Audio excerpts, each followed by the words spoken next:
I think the toughest lesson was when I was realizing that the path that I had taken didn't bring me anywhere. Hi, and welcome to Lead Well. Today, I have a wonderful guest, and that is Randolf Speigner. Hi, Randolf. Hi, everybody. Hi. So, let me quickly give you a bit of an overview of Randolph. So, quick bio. Randolph Speigner is a transformation facilitator, enterprise agile coach, and passionate advocate for regenerative leadership. What an interesting term. We'll talk about that, of course. With over 2 decades of experience in guiding leaders and teams, from dynamic startups to global enterprises, Randolph empowers organizations to thrive amidst change and disruption. He specializes in mental fitness, that's something we have in common, believing that true leadership begins with resilience and self awareness.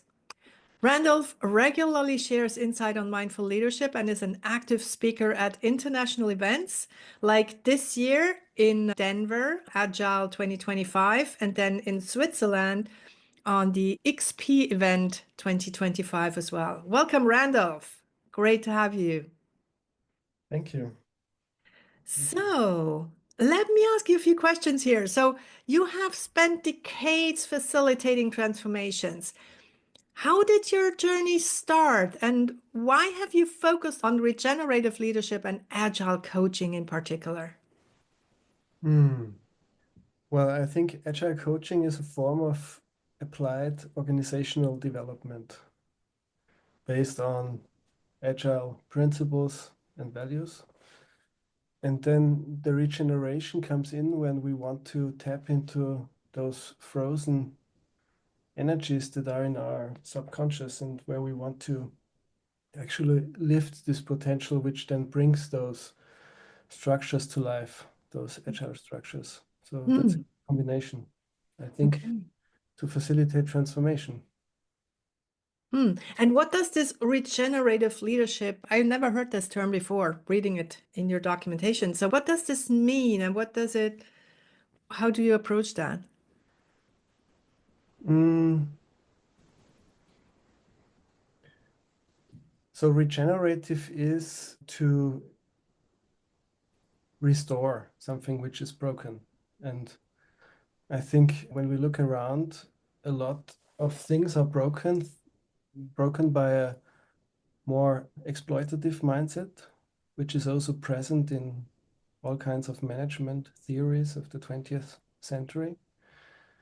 And regenerative is basically realizing the undigested things that are buried in a layer of collective trauma Hmm. and exploring that to Hmm. lift potential for clients. Hmm.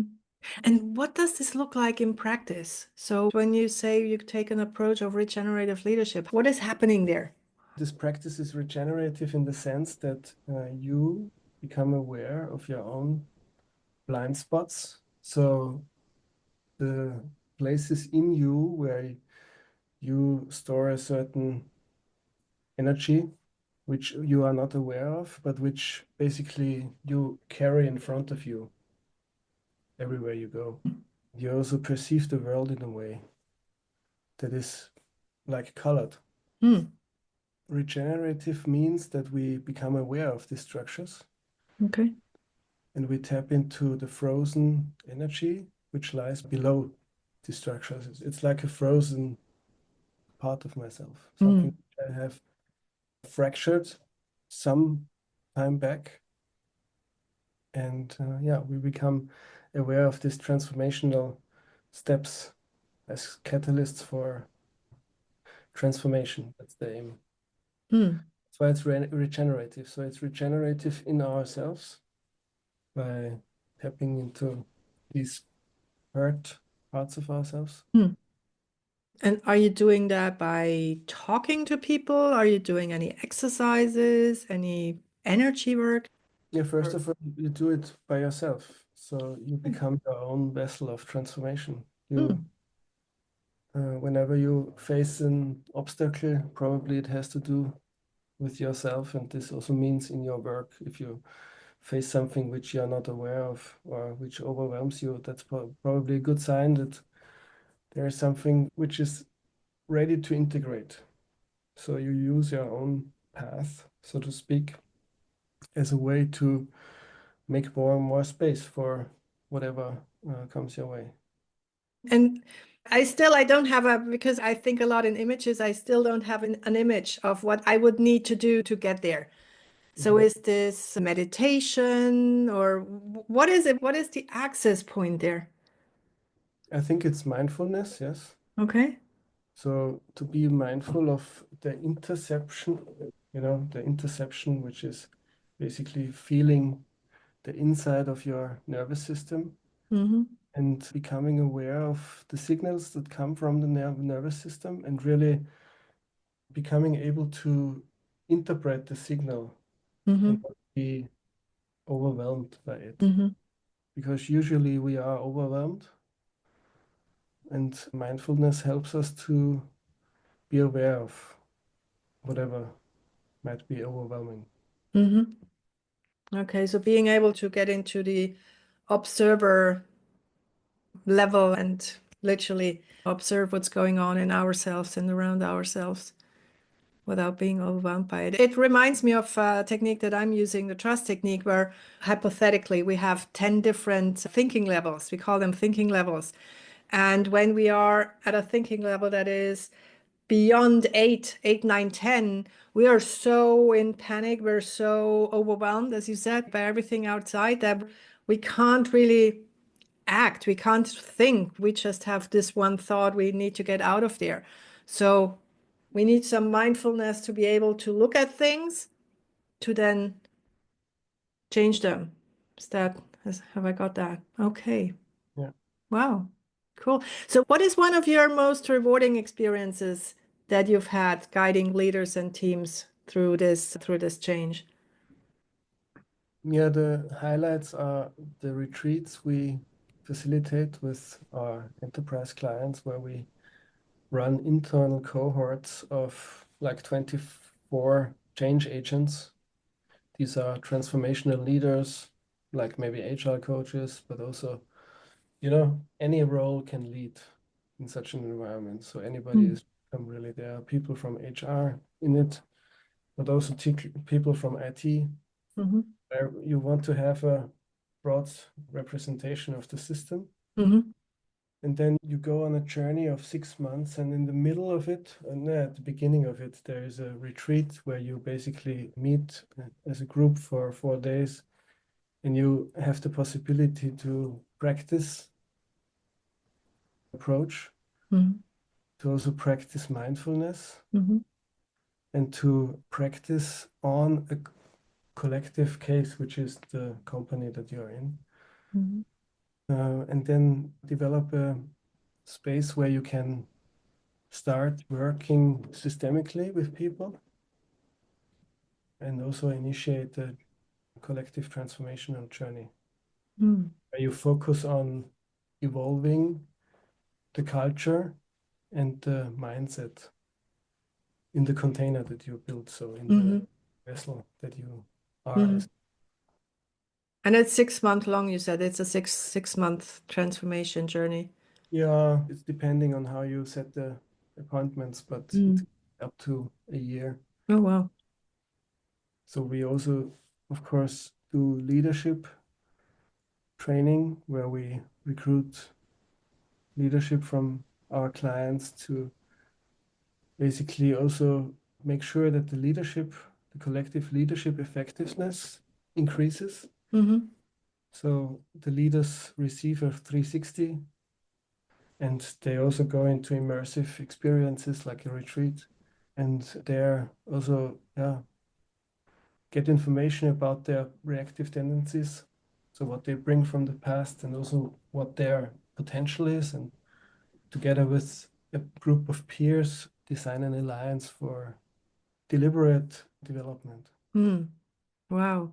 And how are you tracking their transformation? Because I guess there are a lot of stories where you had managers come in really overwhelmed, and then 6 months later or a year later, there were different types of personalities. Do you have any stories like that? Yeah, there are stories like, I mean, of course, how do you measure Mm-hmm. professional progress? That's a question that currently interests me a lot. Mm-hmm. And I think the question is not completely answered yet, at least not in an applied way Mm-hmm. where you can easily access data, for example, about your transformational progress. And one way is to measure reactions, also learnings of people, impact on their behavior, and impact on the organization. That's four Mm-hmm. levels that you can measure. Mm-hmm. And then, of course, you can measure in the relevant quadrants. So you say, I'm interested in behavior, I'm interested in mindset, I'm interested in the processes, and I'm interested in the culture. Mm-hmm. And with that, you get a holistic view on how to measure Mm-hmm. the impact. But it's merely surveys, Mm-hmm. observations of stakeholders and peers, and also flow data, right? Like maybe you have Jira, for example, and you can measure flow data, or you have other ERP systems or Salesforce where you can measure your performance. And so this is how you create the whole picture. And I guess also the team feedback, because if you're working with managers and leaders, then they should see a different response in their teams as well. Yeah, you can also apply the 360 again after Mm. an amount of time and then measure the impact in leadership effectiveness of the whole Hmm. leadership group. Yeah, so 360 being literally talking to everyone around someone in the organization. So their manager, their employees, and also their peers. So you have a holistic view of all of them. Oh, sure. When you do that before and after, then you definitely get the difference there.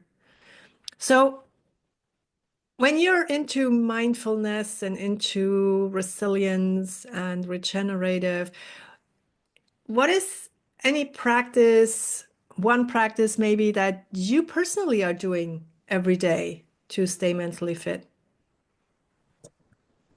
Yeah, I meditate every day. Hmm. And how So does that look for you? Because I hear a lot of people talk about meditation, and I think everyone understands something different when we say meditate. yeah, yeah. So one practice that I do is the so-called three sync, where you basically become aware of your bodily sensations. Hmm. You become aware of where you feel grounded, where you feel Hmm. alive, where you feel also connected to the ground. Hmm. And then you also become aware of your breath. And especially the out breath is important because it activates the nervous system part, which is, bringing digestive qualities to life. Hmm. So the parasympathetic nervous system, I talked about that in the podcast earlier as well. So focusing on the out breath more than the intake of air. Okay. Yeah.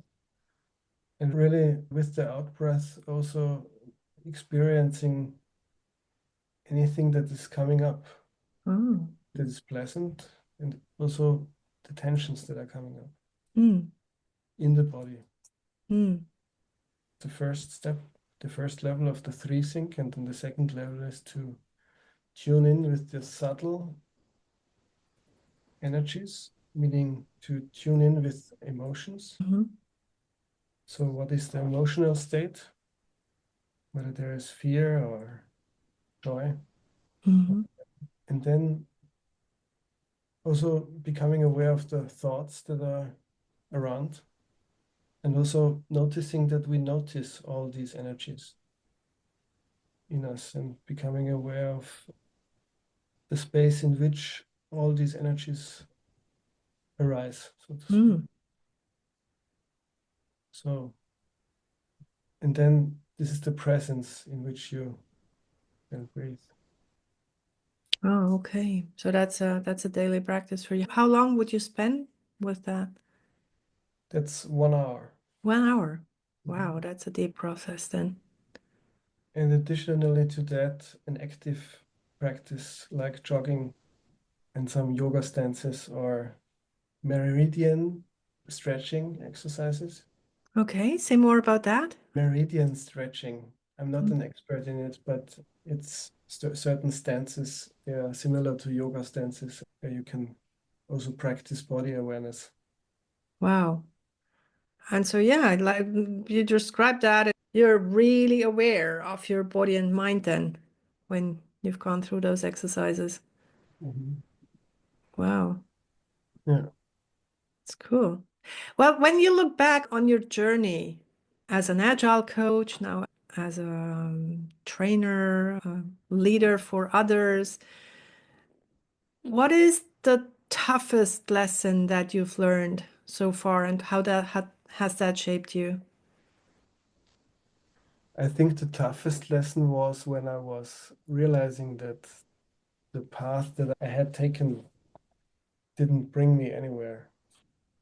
Um, I realized that I had to change something, and I started this meditation practice 6 years ago Mm, within a retreat, and this changed a lot. And this also, before that, there was a long phase of realization of certain inner conflicts, mhm, especially inner conflicts in the way certain things are presented in a business world, mhm, and then, you know, presented marketing is not fully brought to life because those issues that we talked about earlier, they are not recognized. They are not part of the meaning making system, the operating system of mm, the organization. So, and then I had to realize that I need to, yeah, also find a way to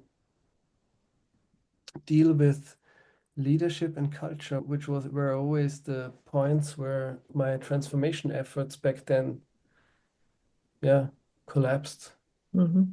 or went in the wrong direction, Okay. where certain leadership mindset also exploited the tools that Agile provides, and therefore also produced side effects. And For the people who were involved, I guess. yeah, exactly. Mm, And to realize that, and to also realize that in oneself, and to be able to then also step by step find ways to deal with it. mm, And you end up with yourself and your own shadows mhm, and start to explore them. mhm. Yeah. Wow.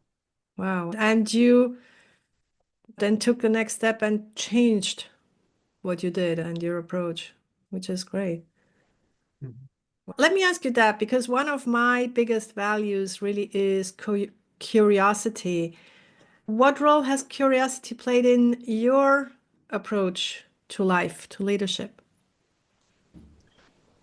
It plays a role in our approach to regenerative transformation Mm, because what you need is an inquiry mindset, mhm, and curiosity leads to inquiry.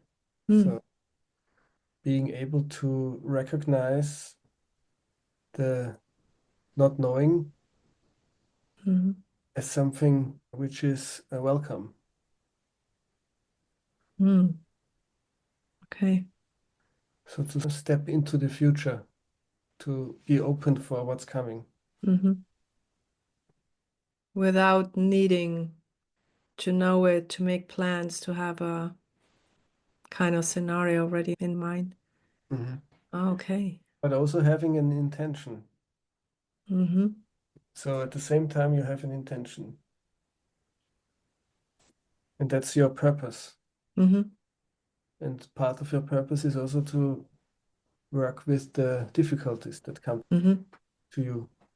So that's a self-transformative approach that you take. Okay, so being open, but having a direction more or less. Purpose giving you direction. Wow, that sounds great.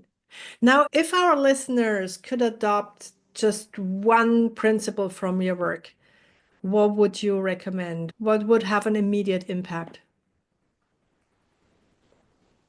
Yeah, maybe the principle of polarities is interesting in this context, and maybe the principle of breathing in and breathing out almost, Okay. really seeing everything as two polarities that maybe come across your life. And if you have a difficulty, you probably are at one pole of the polarity Hmm. attached to it. So maybe this polarity of holding space, so being with what is, and also being curious about what is it. Hmm. I don't know if this is a principle, actually. But it's a great, great way of looking at it. So you say there are these polarities and being aware of where I am. And if I have an issue, I probably am at one end of this polarity. Yeah, and this can spark curiosity to actually explore what's the other end. So Hmm. where's the tension and where's the, yeah, also resistances. Wow, that's cool. Well, you work a lot with introspection. And one other question I have for you, is there any book or any resources that has deeply influenced you recently? And why would that be the Mhm. case? So what influenced me, I mean, there are many books that influenced me, but Mm. maybe some of them are in the area of agile transformation and integral transformation. It's a book of my mentor, also Michael Spade, Mhm. who has some things in the agile coaching world and also important steps towards professionalizing agile coaching. Mhm. That's agile transformation and the integral sense making and adaptive action approach that is described in this book. Mm. And then what recently is interesting for me is the whole area of collective trauma. And